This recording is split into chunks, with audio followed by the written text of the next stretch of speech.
নৌকা থেকে নামানো হচ্ছে ঝুড়ি ভর্তি নানা পদের টাটকা দেশীয় ফল। একই সময়ে ট্রাক থেকেও নামছে ফলের চালান, যা পৌঁছে যাচ্ছে সরাসরি আড়তে। জেনে অবাক হবেন, এই ফলের আড়তে বিদেশি বা কেমিক্যালযুক্ত কোনো ফল কেনাবেচা হয় না। আর এই বিশ্বাসের উপর ভর করেই প্রতিদিন প্রায় 2 থেকে 2.5 কোটি টাকার ফল কেনাবেচা হয় এই এক বাজারে। মাসে যার লেনদেন গিয়ে দাঁড়ায় 50 কোটি টাকারও উপরে। 2 থেকে 2.5 কোটি টাকা এখানে প্রত্যেকদিন সেল হয়। ইন্ডিয়ান বাইরের ফল ছাড়া বাংলাদেশের যা ফল আছে এই মার্কেটে বিক্রি হয়। কারণ ওদের মাল মনে করেন ফ্রেশ পাওয়া যায়, আর সব সিজনেবল মাল পাওয়া যায়, তো মাল পাওয়া যায়, ফরমালিন ছাড়া ভালো ফ্রেশ মাল পাওয়া যায়, বাগানের মাল। এখানে ভোর 6টা বাজতেই বদলাতে শুরু করে পুরো এলাকার আবহ। সরু সড়কের দুই পাশে সাজানো আম, আনারস, কলা, কাঁঠাল আর ডাবের সুবাসে ভরে ওঠে চারপাশ।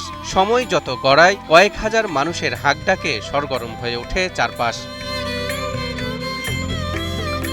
একদিকে নদীপথ, অন্যদিকে সড়কপথ, দুই দিক থেকেই প্রতিদিন আসছে ফলের নতুন নতুন চালান। বিভিন্ন মোকাম থেকে মাল আসে, যেমন বরিশাল থেকে ডাব আসে, কলা আছে, আমরা, শুকনো নারকেল ইত্যাদি বিভিন্ন মাল আসে। তারপর এতায় নওগাঁ, দিনাজপুর, এই যে তারপর আপনার এতায় সাপাহার, কাংসার, চাপাই, রাজশাহী, নাটোর এসব জায়গা থেকে আম আসে। আবার নাটোর, যশোর, ঝিনাইদহ, কুষ্টিয়া থেকে কলা আসে। বলছি, শীতলক্ষ্যা নদীর তীরে গড়ে ওঠা অর্ধশত বছরের পুরনো এক ঐতিহ্যবাহী ফলের আড়তের কথা। নারায়ণগঞ্জ শহরের কালীরবাজার চারারগোপ এলাকায় অবস্থিত এই পাইকারি ফলের বাজার। 50 টাকা আজ থেকে আরো 25 বছর ধরে ব্যবসা করি। কলা সিজনে কলা বিক্রি করি, আমের সিজনে আম, লেচু সিজনে লেচু।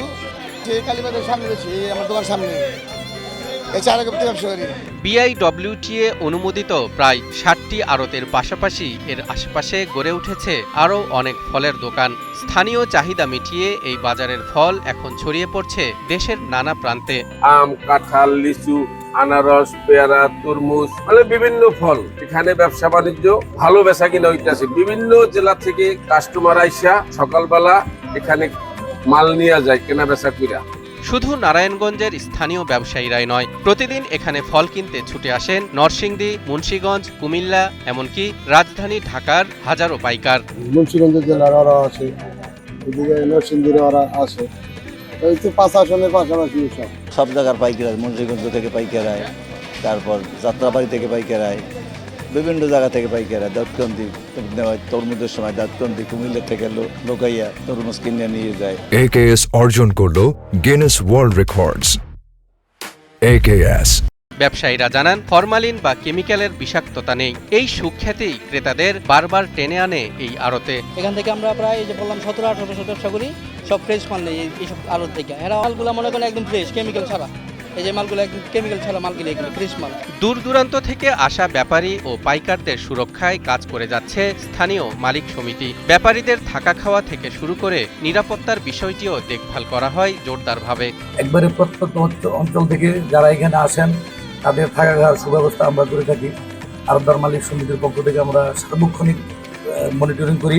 আধুনিকতার ছোঁয়ায় অনেক কিছু বদলালেও চারারগোপের এই আড়ত আজও ধরে রেখেছে তার 50 বছরের ঐতিহ্য।